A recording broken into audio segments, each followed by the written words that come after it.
very popular in the Bible. It's a popular scripture, John 3:16. For God so loved the world. And what did he do?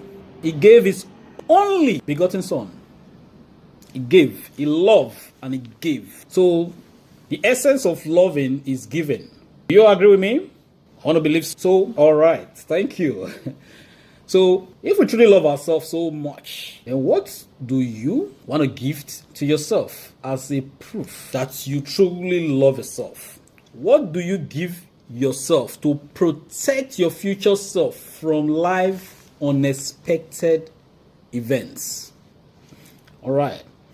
So whether you like it or not, life is going to come at us at some point in time. Whether we like it or not, a lot of things are going to happen that we do not expect to experience in life. What plan do you have in place to make sure that when these things happen, you are properly protected? Because if you love yourself, you want to take care of yourself. You want to protect yourself, right? So what plans do you have in place to make sure your own very self that you truly love is properly protected? So let's look at it. What if something happens and you are not able to work to make that money that you currently earn right now? How do you ensure you're still able to sustain your household bills, your mortgage commitments, your rent obligations, your car note payments, etc.? These are your obligations. But you need to work to earn to meet up your obligations. But what if, God forbid, something, what happens? So, do you own a critical illness and or a disability protection plan in place on your own life just in case, God forbid, something happens? I'll share a story.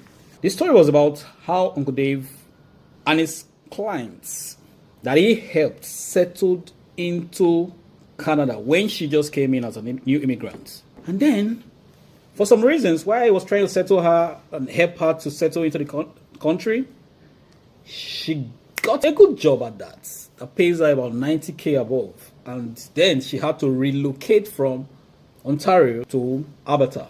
So she did that, and then she was fine. Dave was still able to reach out to her and help her get settled in, and then give her a plan, set up a protection plan for her, just so that in case anything happens, she's fine. But then, after some time, she called and said she wanted to cancel a policy, a protection. I think he tried to stop her, but she had her mind made up. She canceled the plan. She said her reason was she wanted to save more money so she can buy a house. And when her kids come, they can have a house they can call home. She doesn't want to be in a rent. She wants to buy a house. So she canceled her protection and kept money in the bank to save so she can mop up enough money to get a mortgage to buy a house. Not a bad plan, right? Eventually, the son came to Canada to join her. Unfortunately, 3 days after the son came, she died. She passed away. Sad. And first, she hasn't bought the property that she wants to buy. Her money was tied down in the bank. And then she passed away just 3 days after her son came into the first time.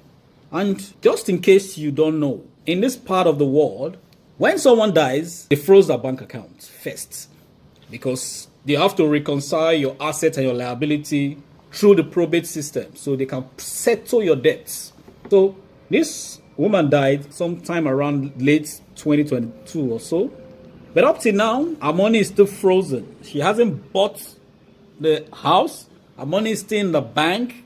And the son that came 3 days before the mom passed, I just wonder how the son is able to cope.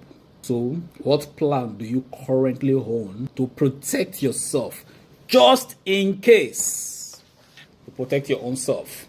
All right, now let's talk about your family too. Do you really claim you love your family so much, right? Oh, I know you love your family. I love my family. We all love our family.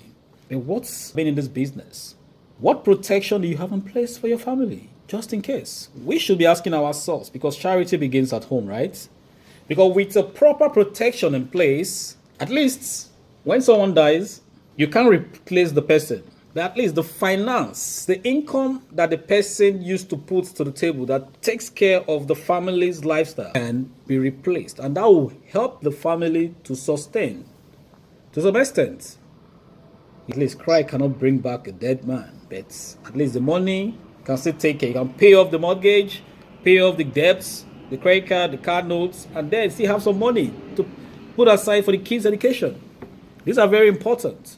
So we should really ask ourselves this question: what do we have in place? So the truth is, every parent wants to do what's best for their child. Whatever I can afford, I'm going to make sure my kids get the best education I can give. So we are all here because we want our kids to have the best. So how do you make sure that you are able to guarantee that your kids get the best in education, whether you are here or not? And also, finally, we want to know, what if you refuse to die when other people are dying and you live long, 120 years old? And don't forget, you retire at 65 if you're working. You have bills to pay between 65 and 100 or 120 years that you're going to live up to. How do you plan to fund your old age if God chooses to bless you with the gift of long life? Because old age comes with a lot of baggages too. You need to take care of your old age living expenses, your medical bills, your dietary needs, your nutritional needs, your food supplement, and you also need to maybe hire care workers that will take care of you, and maybe vacations with the kids or grandkids or great-grandkids. These are expenses. How do you plan to fund it? I hope you are not planning to depend on government's retirement plan, which is just a token compared to the expenses that you are going to be incurring at old age. Or do you plan to become a burden on your own children at old age? Think about that and let that sink in.